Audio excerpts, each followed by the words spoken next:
So, very surprising news, and this stuff usually doesn't happen in a roundabout way, the way that it has happened.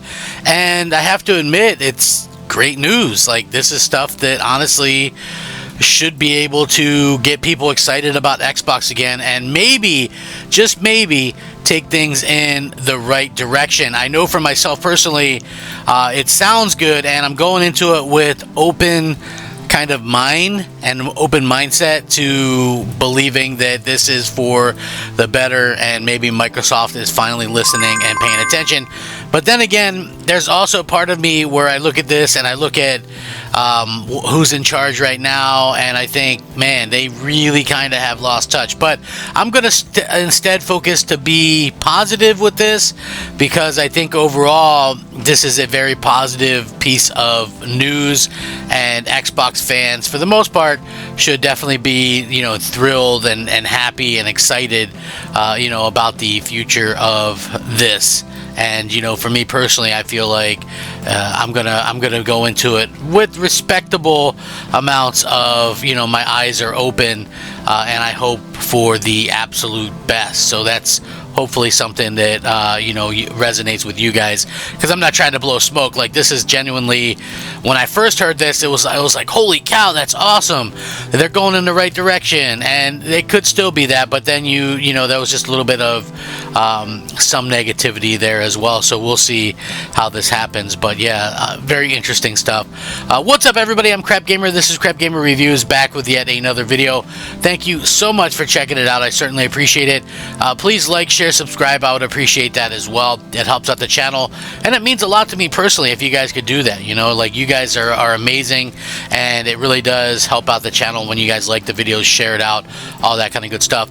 Again, I do daily video game content. I try to be informative yet entertaining, and I don't think everybody understands that or gets what I mean by that, but hopefully some of you get the in-joke and understand that it's just video games, and like, at the end of the day, who really cares, right? So anyway, I've been a big Halo fan for as long as I can remember. 343 confirms multiple updates. They changed the studio name and confirmed multiple games. The news was shared during Halo's World Championship tournament, in which it debuted a video showing a technical test of various Halo-themed locations running within Unreal Engine. The studio stressed that the footage shown isn't a game, but a glimpse of what might be able to achieve with Unreal Engine 5. A game engine is a framework used for the development of games. As the cost and effort associated with creating an original engine are high, most developers opt for an off-the-shelf solution such as Unreal Engine. Halo Infinite was developed using 343's own Slipspace engine, which was partly blamed for the game's last-minute year-long delay and sluggish rollout of post-release content. Discussing the announcement, Halo's Studios head Pierre Hintz suggested that the switch to Unreal will help solve some of the issues. And I quote, "We believe the consumption habits of gamers have changed, the expectations of how fast their content is available. On Halo Infinite, we were developing a tech stack that was supposed to set us up for the future and games at the same time." Of course, studio art director Chris Matthews added, "Respectfully, some components of Slipspace are almost 25 years old. Although 343 were developing it continuously, there are aspects of Unreal that Epic has been developing for some time, which are unavailable to us in Slipspace and would have taken huge amounts of time and resources to try and replicate. One of the primary things we're interested in is growing and expanding our world so players have more to interact with and more to experience. Nanite and Lumen, Unreal's rendering engine and lighting technology, offer us opportunity to do that in a way that the industry hasn't seen before. As artists, it's incredibly exciting to do that work. Halo Studios hopes that switching to Unreal will enable it to more easily recruit new developers and get them up to speed faster." Now, alongside the engine change, the rebranded studio claims it's making changes to its culture, workflow, and how its teams are organized. That includes involving the community in decisions earlier in development. Studio head Hintz suggested that it will be some time before the public hears about his future Halo projects, stating that he wants the developer to spend less time hyping his projects without substance. And I quote, "One of the things I really wanted to get away from was the continued teasing out of possibility and must-haves. We should do more and say less. For me, I really think it's important that we continue the posture which we have right now, and it comes to our franchise, the level of humility, the level of servitude towards Halo fans. We should talk about things when we have things to talk about. At scale, today, it's the first step. We're showing Foundry because it feels right to do so. We want to explain our plans to Halo fans and attract new passionate developers to our team. The next step will be talking about the games themselves.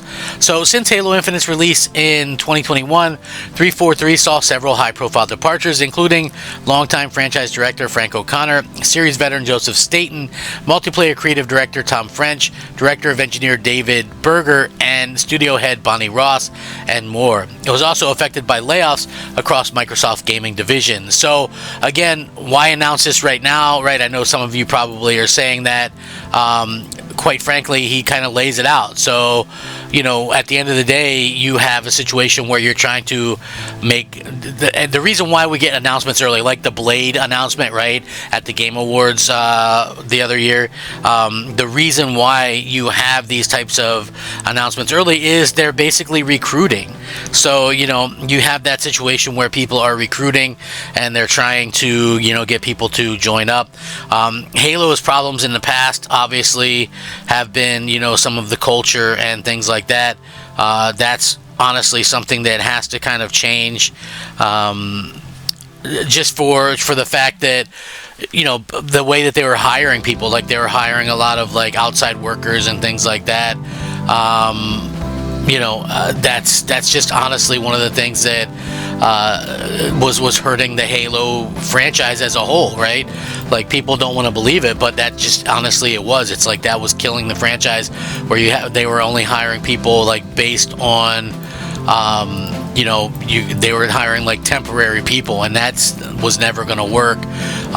You know, Halo, will it ever be what it was before? You know, that's probably not exactly, you know, what they want to do. But again, I think that it's really cool that they kind of changed some things.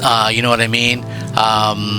You know, so basically, kicking off the Halo Championships, they announced a new dawn for the series with 343 Studios and expanding as Halo Studios, which again, Halo Studios, there's so much negativity surrounding 343, so I understand that. Also revealing the new engine, Unreal Engine 5. So there's a rumor that Halo CE is getting completely remade. But basically, Pierre said, if you really want to break Halo down, there have been two very distinct chapters. Chapter 1, Bungie. Chapter 2, 343 Industries. Now I think we have an audience which is hungry for more, so we're not just going to try and improve the efficiency of development, but change the recipe of how we make Halo games. So we start a new chapter today. Everyone is in this place, is here to make the best possible Halo games. So the announcement actually includes an early look at the new direction of Halo Studios is now heading, including some footage. And I'm going to link all this in the description. You guys can check it out and let me know what you think. I mean, yeah, it's going to make Halo look great. I think one of the reasons why Halo didn't look great previously was because they were making it to run on, you know, 10-year-old Xbox One hardware as well at that particular point. You know, I mean, it's not a good thing. You know what I mean? You gotta, like, if you're coming out with stuff that's gonna look great and run great, then I think you gotta be able to kind of have it to where it's only running on certain things. You know, I think like having it run on Xbox One really held that back. But these screenshots look great. We'll have to see if, you know, it's something that they can continue and keep up with. So, you know, I'm excited by this, and I think a lot of other people are as well. The announcement video includes an early look at the new direction Halo Studios is headed, including some footage of a team experimenting with Unreal Engine 5. To be clear, they've made it very, very clear that it's not an actual game that they're showing, just some biomes and, you know, what things can look like, and it looks pretty cool. You know, I hope that they obviously get things right. Now, the part where there is a little bit of uneasiness, I think, and, you know, it could just be a me thing, is when you look at like who the new like head of studios is, or actually who the new the chief of staff is.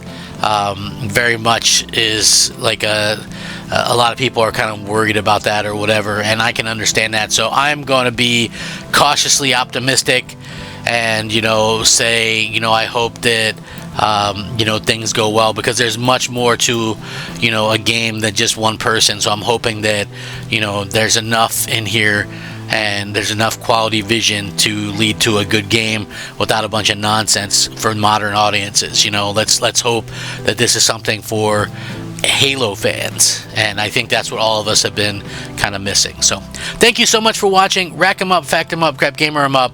Crap Gamer out.